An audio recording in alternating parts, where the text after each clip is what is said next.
Greetings, friends and educators. We are Lauren and Ann, and this is The Informed Educator.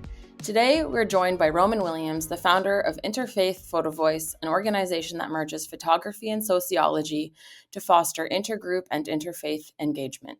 Roman holds a Ph.D. in the sociology of religion from Boston University and a Master of Theology in Global Religions from Gordon-Conwell Seminary.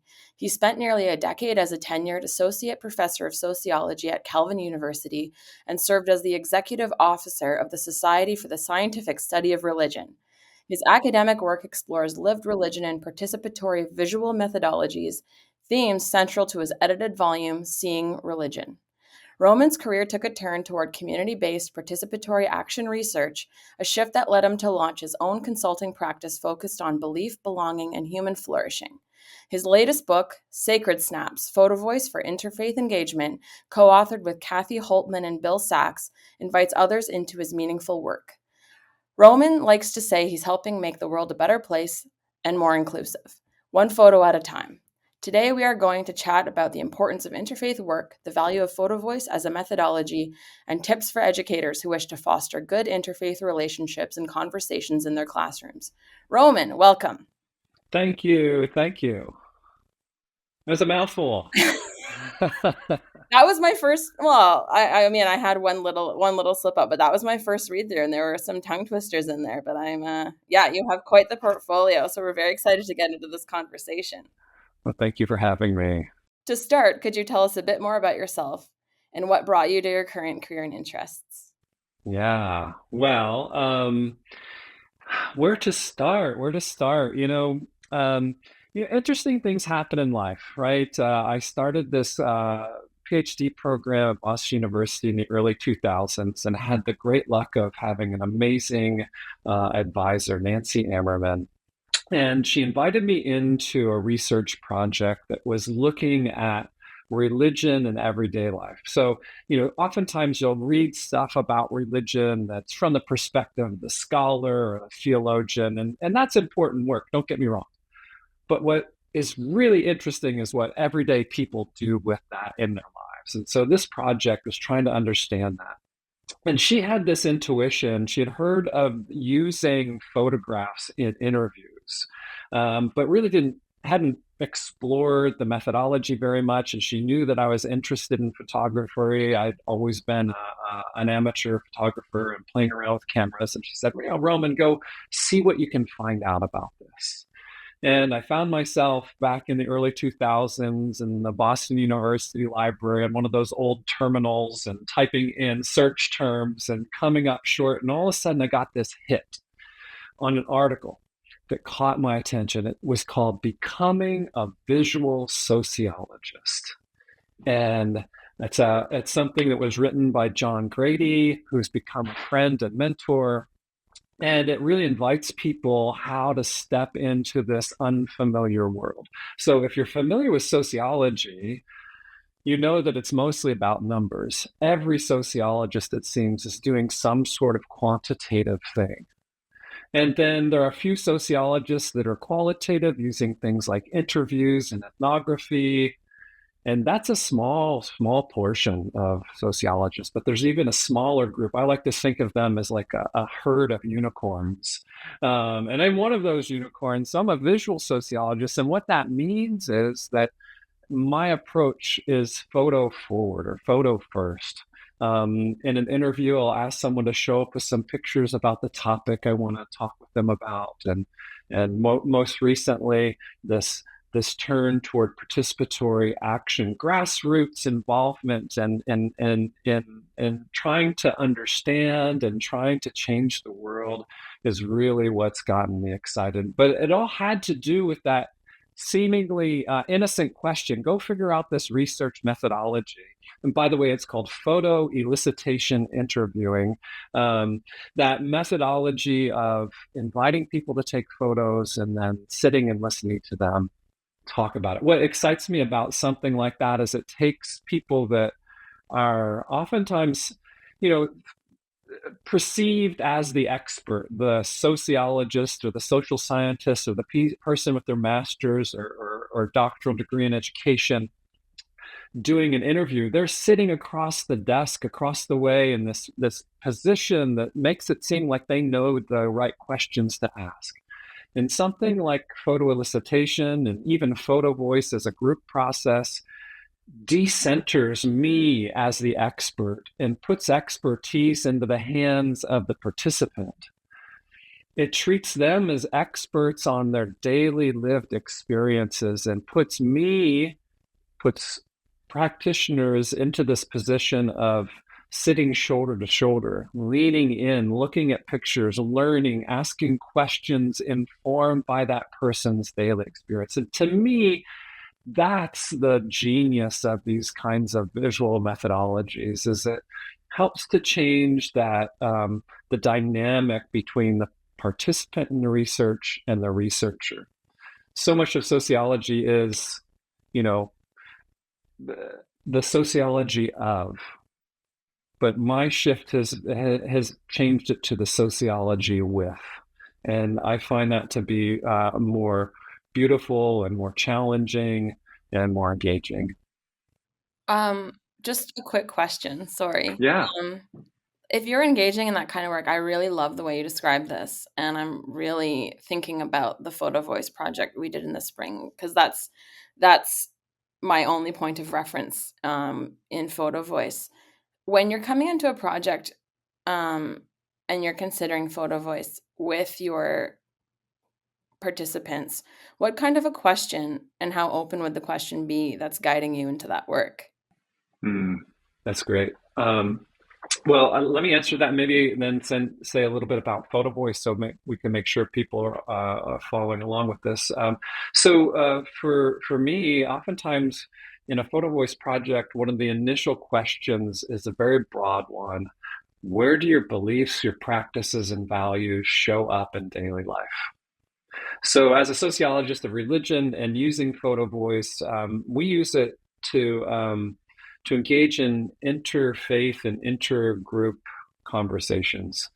We try to bring together people from different backgrounds so they can learn from each other's daily lives, and so that they can together identify some of the times and places where it's challenging to bring their whole selves into that context. There might be barriers to being authentic or feeling like they have a sense of belonging. So eventually we want to get to that. But we found that you need to really build strong relationships before you can get to those difficult questions. You can't just jump into the deep end of the pool, so to speak. And so a question like that, we're inviting people to think about what their daily experiences look like. Let me say just a couple of things about Photo Voice. You know, it's not something you invented. It's not something that I've invented. It's something we've inherited, and we've inherited a tool from public health. It's something that was developed in the early 1990s in a Ford Foundation funded project in Yunnan province, China. And they were trying to understand the health needs of rural women. And these were women that were very under-resourced, that were very hardworking, very dedicated to their families and their communities. And at some point, you know, the researchers did the typical researcher stuff like surveys and interviews and focus groups, but for whatever reason there was a sense that they needed something additional, another layer. And they introduced these women, 60, I think it was 63, 64 women throughout the province, all over the geography. They gave them cameras and rolls of film and asked them to take pictures of their daily lives. And each month they shot a roll of film, and then every quarter they came together for a time of storytelling and sharing using those photos. And throughout that process, they began to see that individual experiences, although they had their own layers and textures, that they weren't alone in some of the challenges they faced within the system, and were able to see some of the systemic problems. And at the end of that project, the researchers had this brilliant idea to help them curate their photos into an art exhibit. and not just invite to an opening night celebration friends and family and community members, but also policymakers and leaders who needed to hear those stories so that their work could be informed by the experiences of the people bumping into the difficult moments in the healthcare system. And that's where Photovoice gets its name. The photo is helping someone have a voice in their community, or it's helping them to voice things that haven't been voiced. So since the 90s, Photovoice really has been something that is well associated with public health. Probably 75% of projects around stigma, around healthcare needs, around homelessness, around all these sorts of social challenges that societies face have been taken up. It happens a bit in health, or not beyond the healthcare, I should say. You see these kinds of projects in education. Claudia Mitchell has some great work that has, unfolded in different places in Africa with students, and it wasn't really until 2017 that anybody began to innovate with Photovoice in interfaith spaces, and that's, I guess, where my part of my story begins, with using it in this way. That's a great segue. But before we segue into that interfaith work, I just want to highlight a couple things that you said. I appreciate categorizing yourself, and perhaps if we can be involved in that, categorize as well as the unicorns in the methodology world. I am aware that sociology research is often quantitative, sometimes qualitative, and rarely arts-based. In education, where Anne and I are, and many of our listeners, I find there is quite a bit more qualitative research represented through interviews and group discussions, some quantitative, but the arts-based methods are certainly underrepresented and emerging. And Photovoice, as a strong methodology, is emerging as one of those. Perhaps we should mention, you were talking very, very clearly, and I was very interested to hear about the study in China. We should probably say the name of the authors. This is Wang and Burris, who are developed the method in the 90s. And Claudia Mitchell, as you said, has done some great visual participatory methods writing. I think it's really interesting that you discovered visual methodologies, you said, in the early 2000s. Yeah, so this is pretty early on. People are still discovering these methods every day, and having their methodological world's eyes opened. You mentioned also photo elicitation interviewing. So just to distinguish between the two, would you say that Photovoice is more of a group method, whereas photo elicitation interviewing is a one-on-one interview method? Is that correct? Yeah, I think that's definitely a way to think about it. So the person who developed photo elicitation interviewing was a guy called John Collier Jr., an anthropologist, and actually had been one of the people during the Great Depression that was part of the team of photographers that the United States sent out into the world to make photographs of daily life, and then became an anthropologist and developed this approach. And it's very much, it's exactly like what you described, someone using a photo in an interview to draw that person out. Sometimes those photos are created by the participant, and there are good reasons to do that. Other times, a researcher might show up with a set of photos that they've made about a particular context or process, and get all of their interviewees using the same photographs. And what that lets people do is make some comparison across different kinds of people and how they're interacting with the same photos. And then once in a while, you see a mix of both, whether it's the participant or the researcher providing the photos. And it's typically very much a one-on-one kind of a situation, whereas Photovoice, along with being a group process, it's also very interested in questions of agency and empowerment.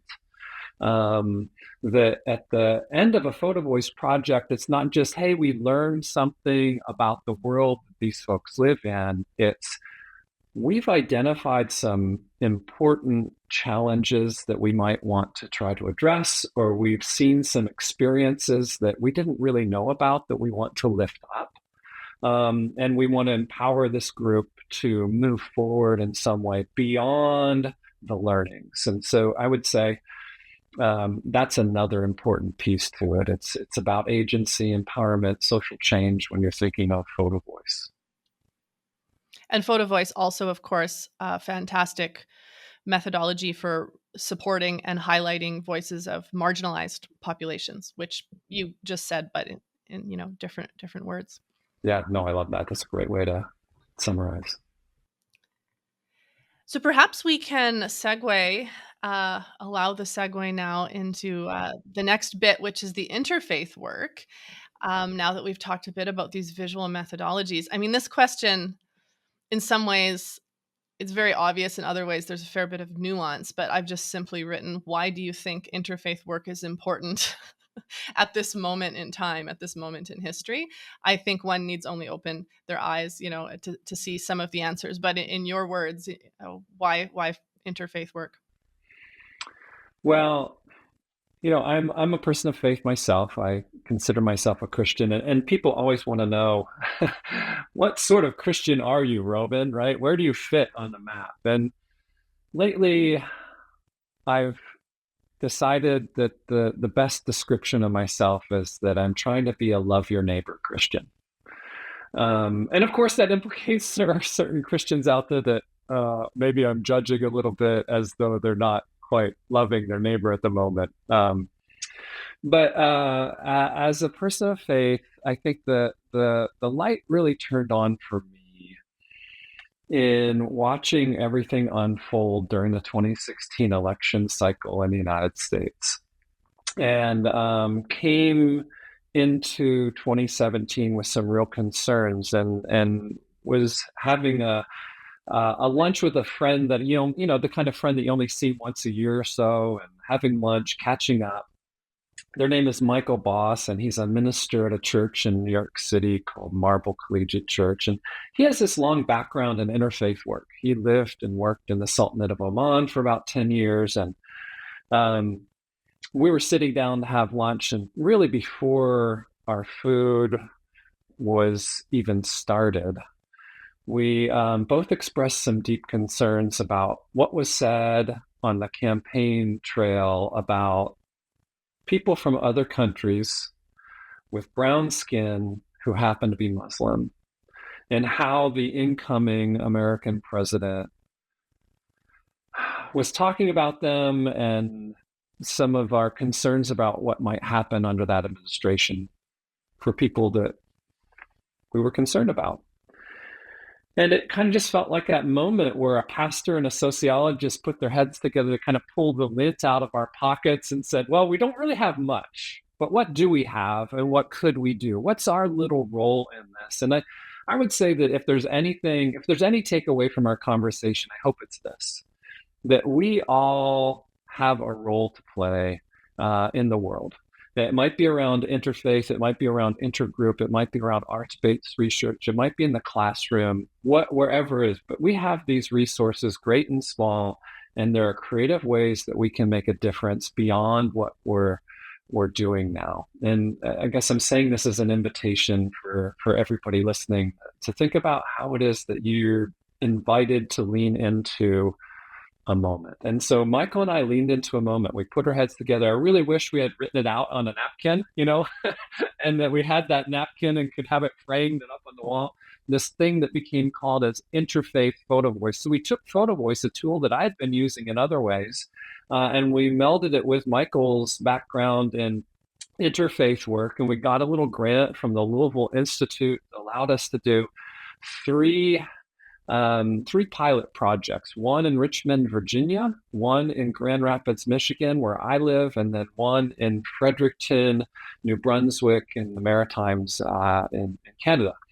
And it was our opportunity. We brought together Christians and Muslims because that was our initial concern, and that helped us to limit some of the complication around religion and whether or not our experiment, if it had gone not according to plan, if that was because of religion or because of the way we're using the method, that let us sort that out a little bit more. But ran these 3 projects and learned a ton about not just Photovoice, but about interfaith and about ways to help people bridge divides. And it's become, something that is my full-time occupation now. And I think it's important because at the heart of any social problem that we face, I am thoroughly convinced that there's a spiritual problem as well. And that, it doesn't have to be, some technically religious thing. I think that I'm persuaded, I think most people globally, when they're surveyed, regard themselves as spiritual beings on some level. And I think that seeing that this idea of wanting to love one's neighbor in whatever form that comes up in someone's spirituality, that's also something globally that is a shared value. And when you put those things together, it becomes an invitation to try to bring healing and wholeness through these efforts that we make. With this work that you're doing, I love that story about your collaboration with your friend. And when you're doing this work, what spiritual message are you hoping they're going to walk away with, or perhaps consider? Yeah, so after those initial projects, we opened it up, and anybody from any religious or spiritual background can be involved. And I think the thing that we're always hopeful someone coming away from a project comes away with a little bit more knowledge. So I think of this as lived religious literacy. It's a relational way to get religious literacy. I could learn about, Muslim practices around prayer from a lecture, a video, a book, and that's fine and dandy, and that's important. Don't get me wrong. I'm not throwing them under the bus, but I think that there's something different that happens when I'm learning about that because someone has shown up and had been in a small group conversation with me, and they've had a picture of their daily practice of prayer. And now I know this person, Waleed, who happens to be a pharmacist, and shares a story about, hey, here's an important practice to me. I pray 5 times a day as a Muslim. And all of a sudden it turns from Muslims pray 5 times a day to me being able to ask questions of genuine curiosity. Maybe this is the first time I've talked to a Muslim about their daily prayer practices.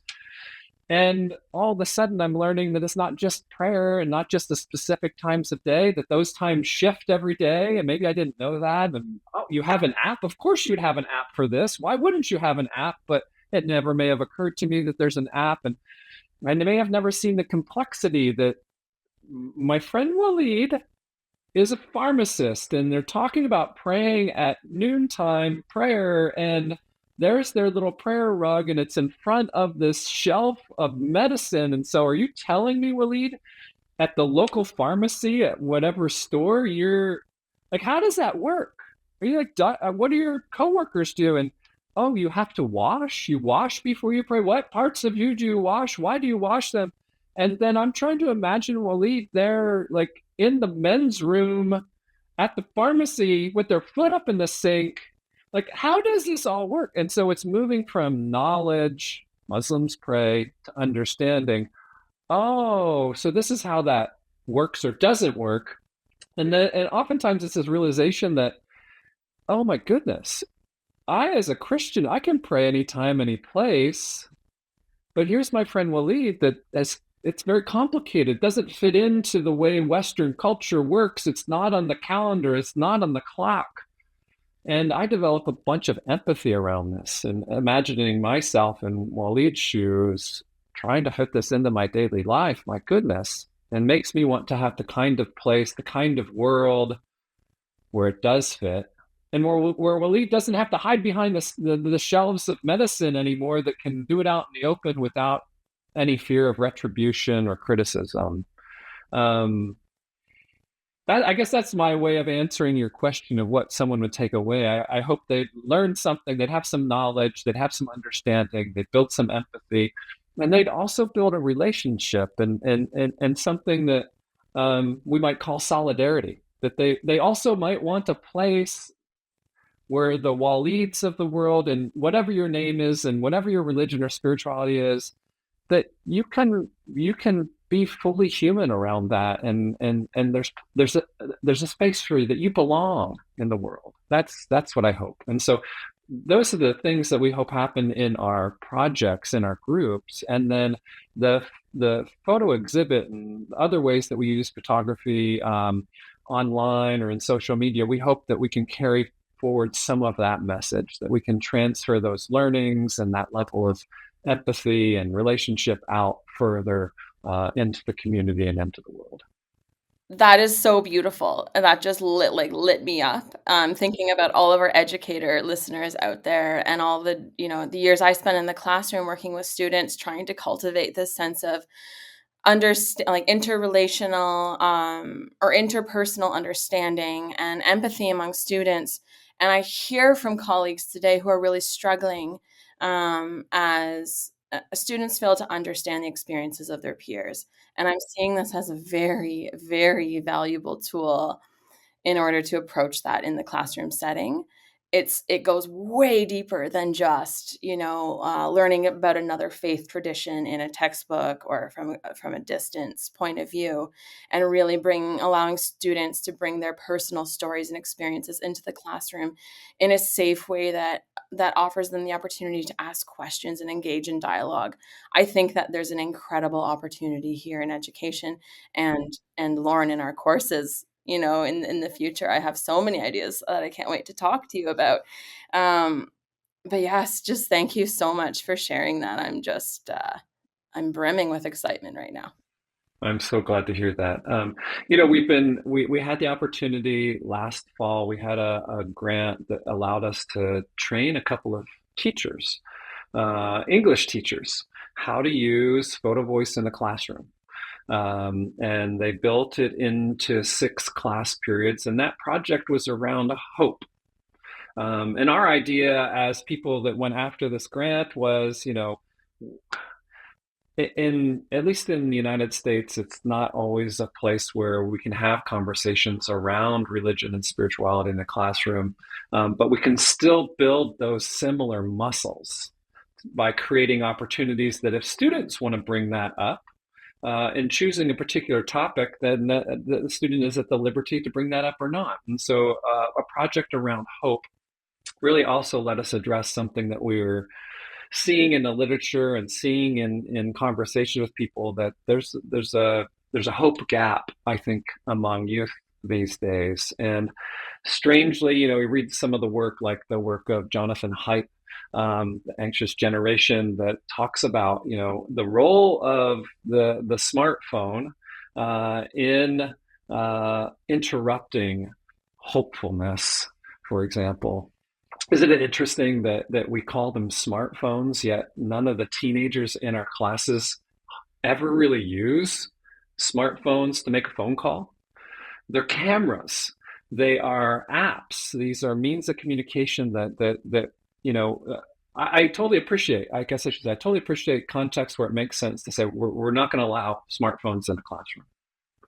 And I think that might be the right call for some places. But also there are places where we could maybe co-opt that thing that is being used to break apart relationships to actually build relationships. And that was part of our goal. So we trained these two teachers in a school here in Michigan to use Photovoice in the classroom, and designed a project where over the course of 6 weeks, 1 day a week, they were doing Photovoice. And so in an initial session, they introduced ideas around visual ethics by reflecting on the golden rule. What would it look like to love our classmates, our neighbors, our community through our smartphone camera? And I see, we're on video here, and I can see you chuckling a little bit, because this is a conversation that most, even grown-ups, don't have. Imagine having that conversation with young people. And then we gave them some just basic photo tips, stuff that you can Google and find online.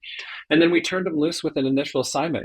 What if you were going to lift up an experience of hope? What does hope look like in your daily life? Where does that show up? And, there was a little bit of a struggle. It's such an abstract concept. I was just interviewing a few of these kiddos early in the week And listening to reflect, at first when we started this project, it was really challenging because I didn't really know. I couldn't give you a definition of hope. And so just the invitation to go out looking for it. It's almost like Where's Waldo book, right? At the beginning of Where's Waldo, you have all the stuff that you're supposed to find in the pages that at first it's really hard to find.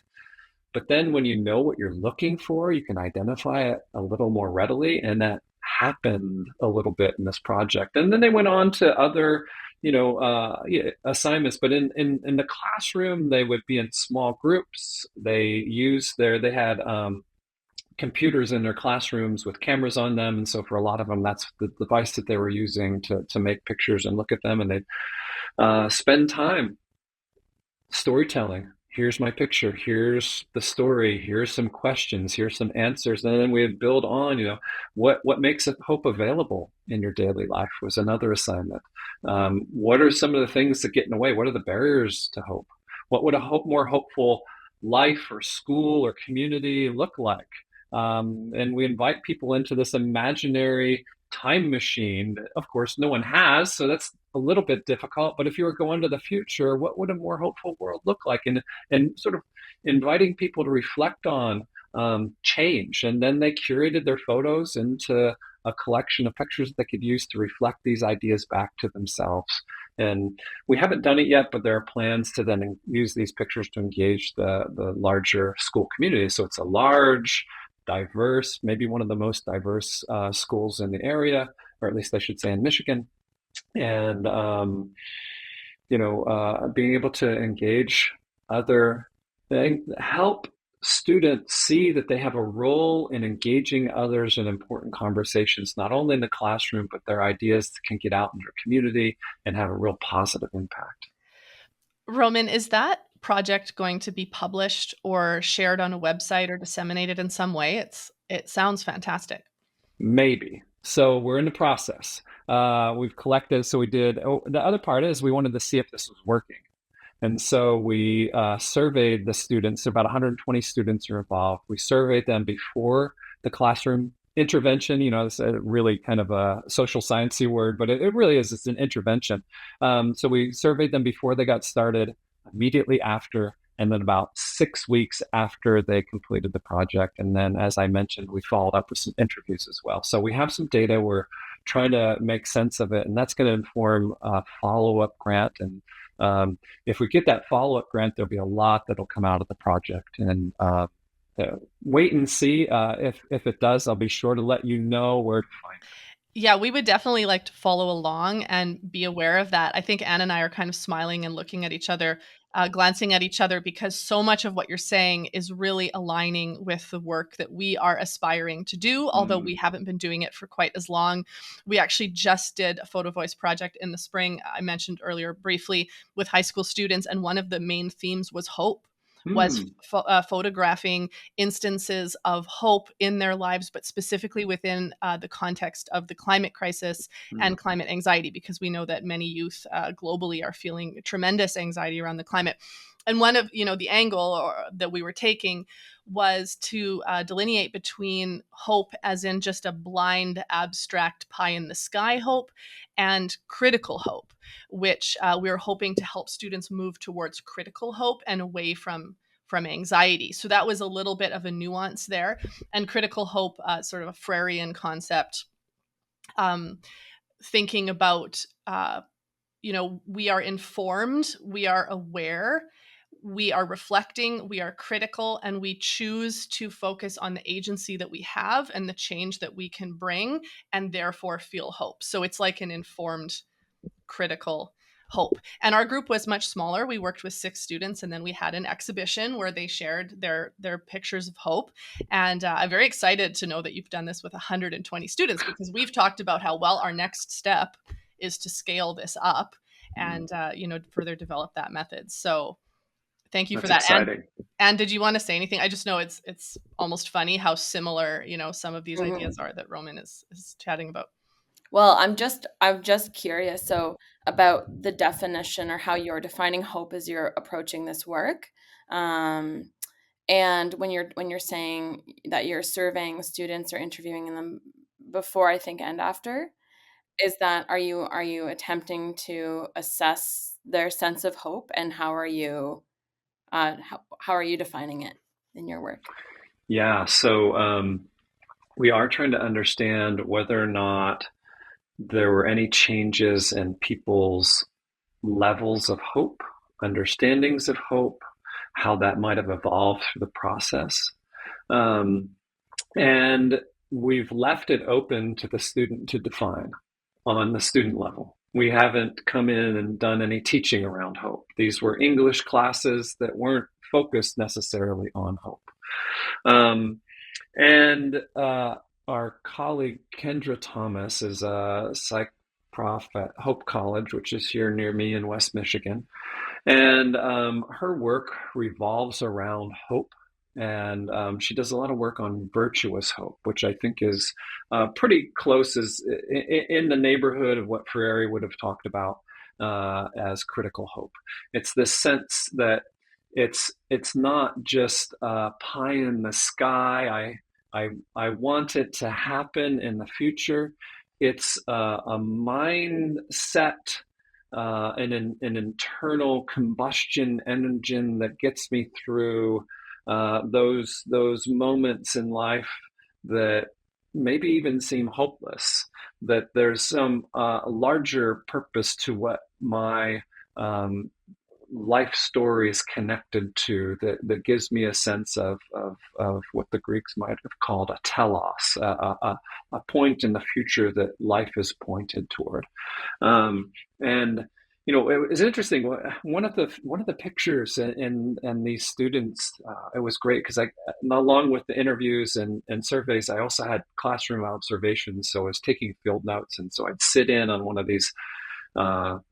Be at the school for the day and sit in on each of the classes as they unfolded. So one of the teachers had 3 classes, and sitting in, student brought a picture. I don't know if you ever watched the cartoon Roadrunner. And so the Roadrunner and the coyote, right? And the coyote's trying to catch the Roadrunner and uses all these crazy techniques. And one of the classic ones is like there's a road that he paints that it goes into nowhere or into like the side of a mountain, and he'll paint this tunnel, and thinking that the Roadrunner will just be running along and then smack, run into this tunnel, and that'll be that for the Roadrunner. But the Roadrunner always seems to be able to run through the tunnel magically, right? It's a false tunnel that somehow the Roadrunner has magical powers to get through. And the student brought this picture and was talking about false tunnels in life, and talking about how social media invites you down these false tunnels. And so many times you have the outcome that the coyote wanted for the Roadrunner that never really happened, that you run into this false wall.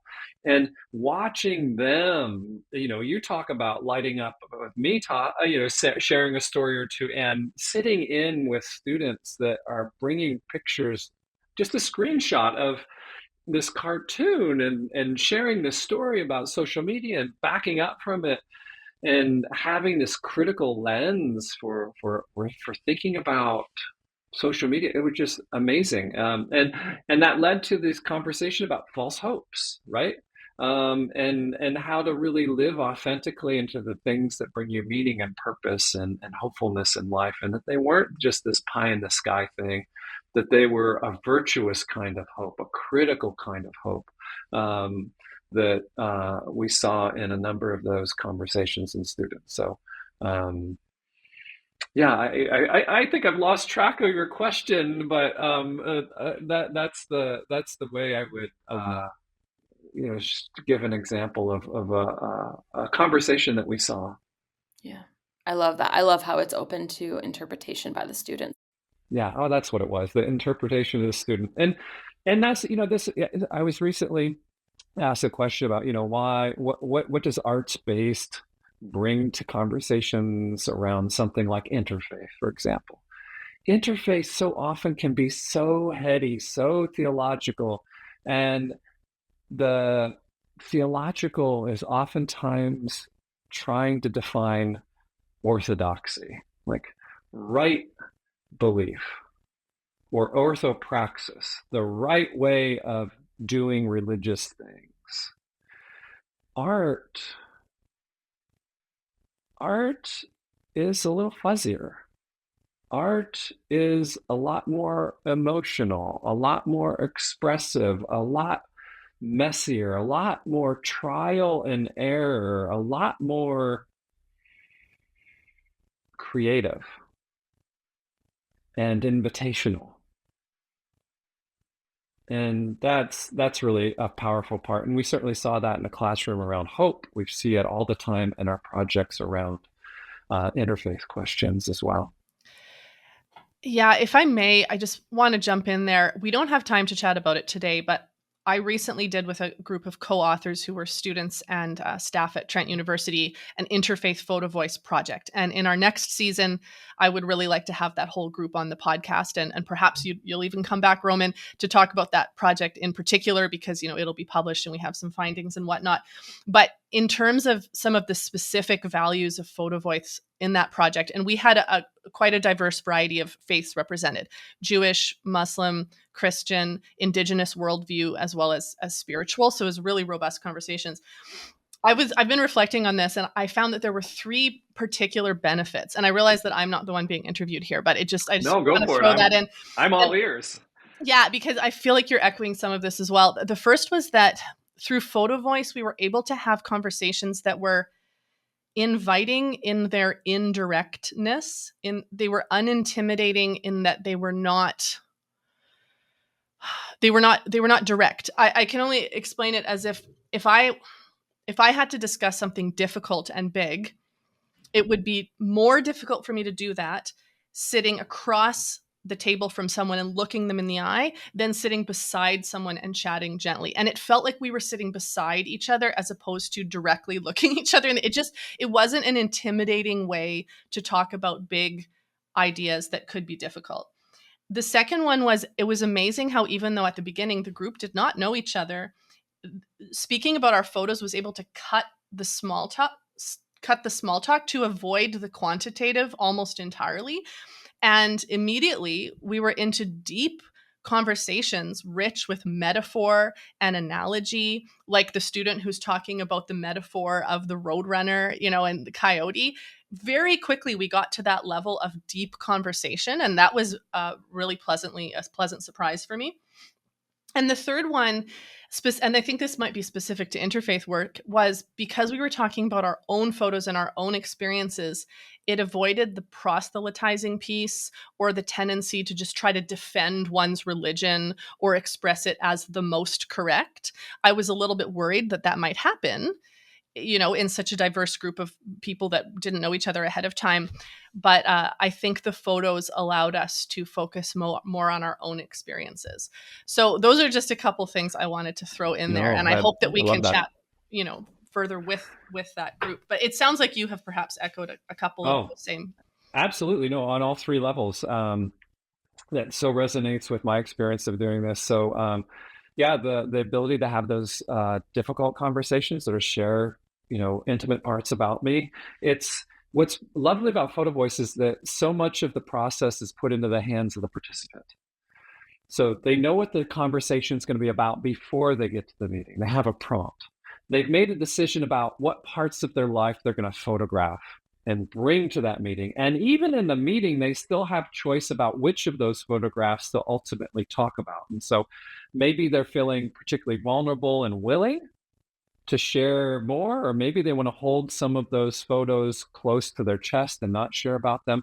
But when that photo is then out on the table, it's externalized a part of them. And so you're talking about this thing that's outside of you, that is you, and it kind of puts you almost in a narrator kind of a role. And there's some safety in that.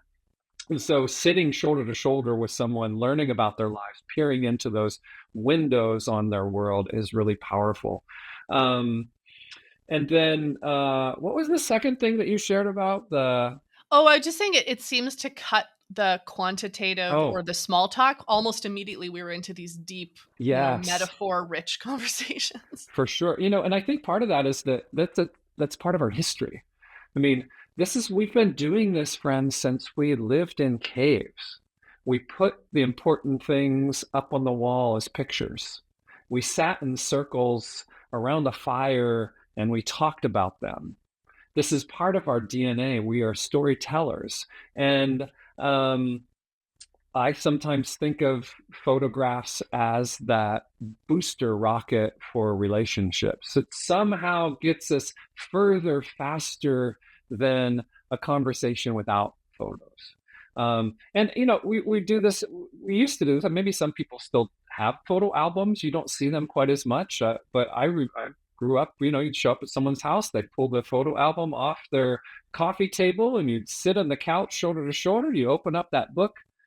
One part of the book would be on my knee, the other part would be on your knee, and it built a bridge between us, both visually and literally. And you would share your story about your life, and we'd laugh and we'd cry and we'd reminisce and we'd learn. And there's all kinds of things that's beautiful there, and it cuts through that small talk because it concretizes the conversation, that we have something specific to talk about.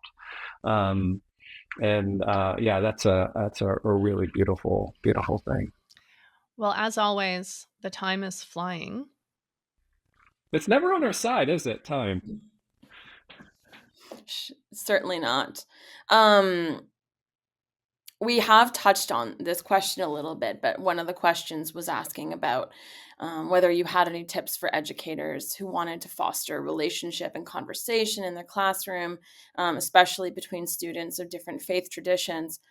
Wondering if there were any other tips or pieces of advice you wanted to share for our educator listeners. That's a great question. There's something I do at the beginning of every meeting that I run, every Photovoice project, or even if it's just a meeting about something else.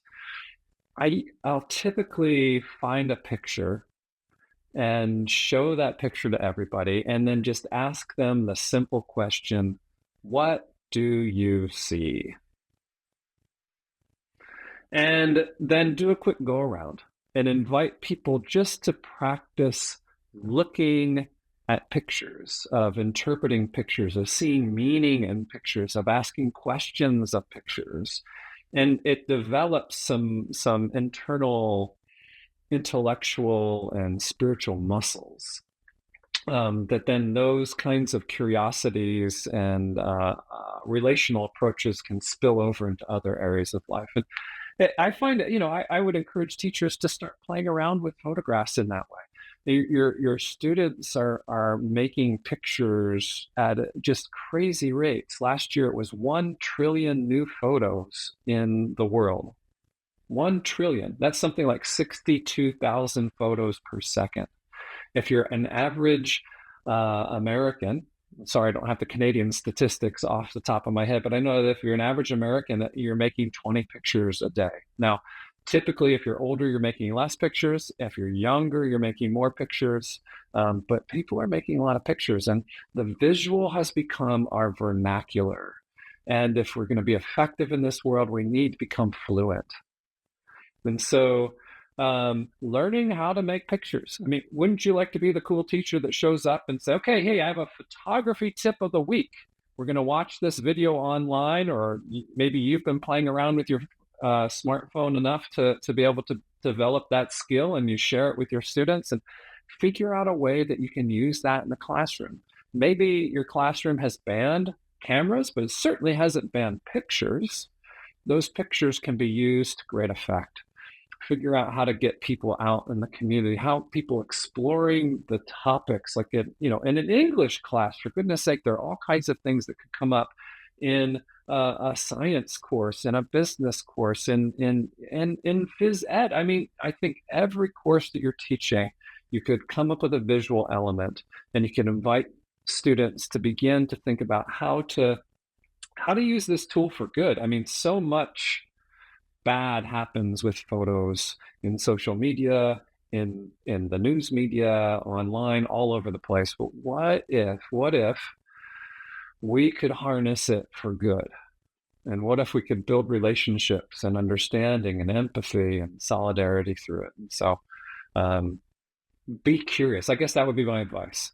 Be curious about the ways that you can use, even if it's just a small way, photography in your classrooms. I've heard it said that we are now living in a post-literate world, but I Mm. like what you said better.